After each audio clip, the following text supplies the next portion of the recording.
starting a new series on meditation. This is a lifestyle channel, and so I think it's really important that we focus on other things than just being vegan. So if you've watched my channel, you know that I focus a lot on recipes and how to eat for health and on raising a vegan family. But there's a lot about me that you may not realize. So I'm just going to start from the beginning.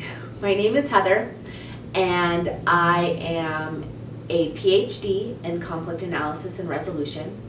I'm a certified mediator and mediator trainer, and I'm a teacher, and I also am a certified meditation instructor. So I wanted to start this series on meditation because I think that a lot of people have misconceptions about what meditation is, what it can do for them, and why they may want to incorporate it into their life. It's been something that's been very moving and powerful for me, so I want to share it with all of you. And I'm going to break this up into a bunch of videos, and I want to start today with my first video on what exactly is meditation. So meditation defies definition. It can be many things to many different people. So Kim Cloak, he is a mediator and he's an amazing human being, and he wrote this book about meditation that he gave out to friends and family. And he wrote this wonderful definition, I think, of meditation. And he said, meditation is simply the concentrated observation and sensuous experience of life energy as it breathes and flows and evolves within us. I thought that was so beautiful and such a beautiful explanation of this concept of meditation. Now, there are many different types of meditation, but what I'm going to focus on is transformational meditation. And my 10-year-old daughter, this morning I was telling her I was going to make this video and start this series, and she said that she defines meditation as finding a peace and a center within herself. And I also really liked that definition because for me, I think that that matches most closely what I would try to find, that peace and that center. So the purpose of the mind is to think. And I think that one of the big misconceptions about meditation is that you are supposed to just be empty. But we're not all going to wake up tomorrow and be some sort of transcendental meditator. So the purpose of the mind is to think. And if I said to you, don't think about a purple gorilla, the very first thing that you're going to do is think about a purple gorilla. So if you're sitting there telling yourself, don't think, don't think, don't think, don't think, of course you're going to be flooded with thoughts. The purpose of the mind is to think.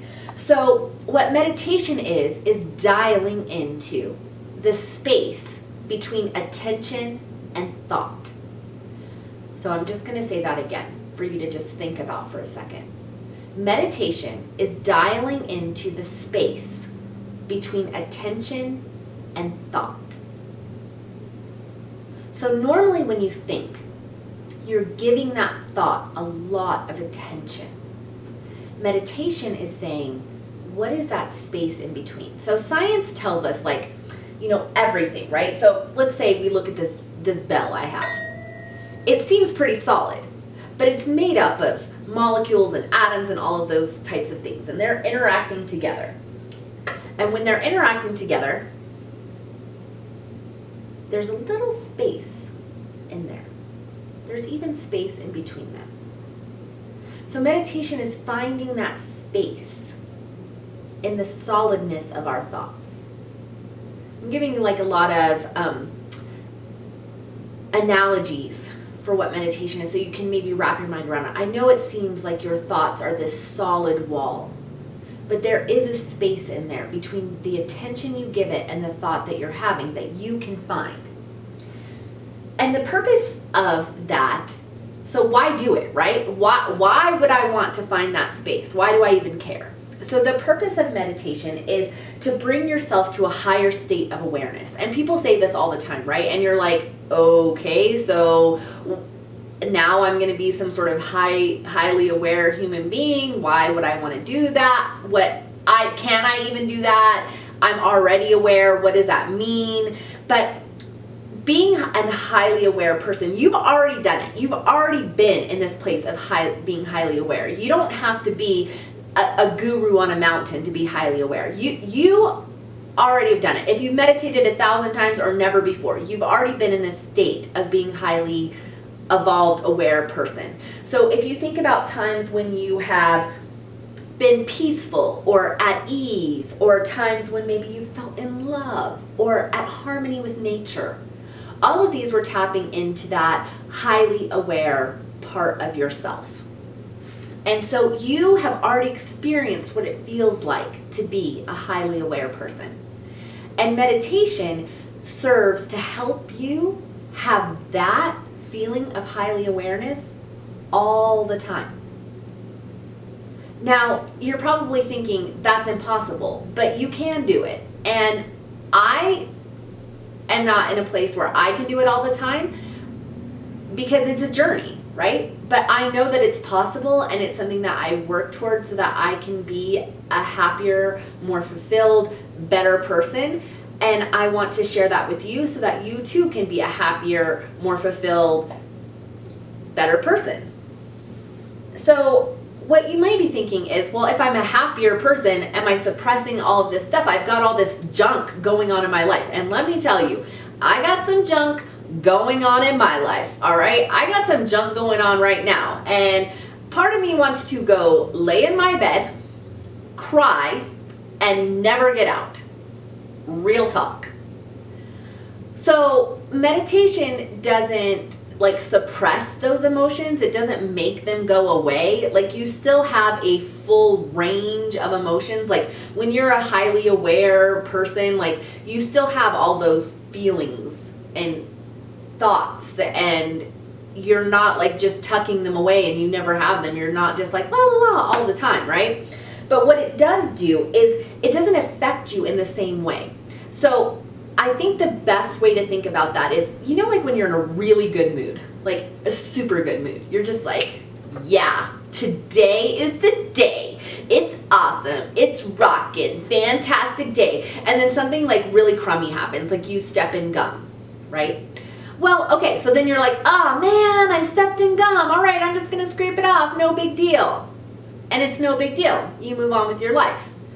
But on the days when you wake up and you're man, I hate myself, I hate the world, I hate everybody, and then you step in gum. Then you step in gum, and you're I always step in gum! What kind of person would leave gum on the sidewalk? Who does this? My shoes are ruined. That's the difference.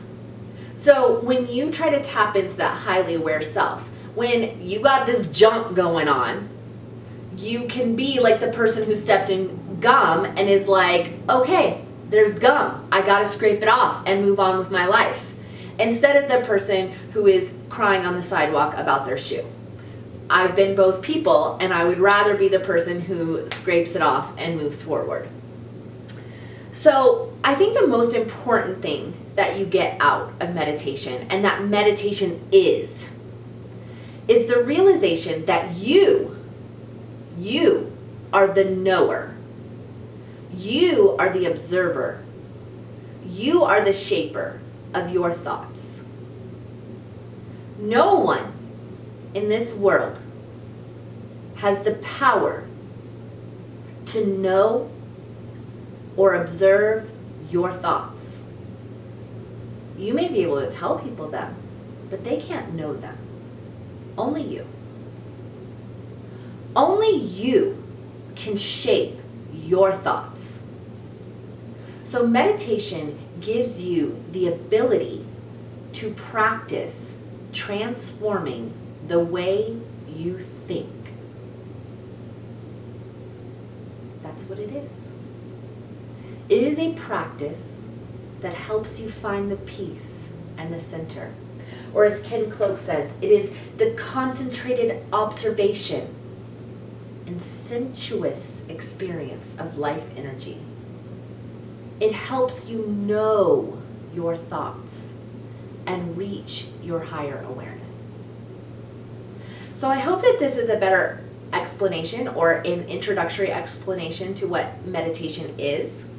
And I look forward to seeing you in episode 1A. I'm not going to call it episode 2 yet because this is just going to be an exploration of who should meditate. Until next time, please live, eat, and be well.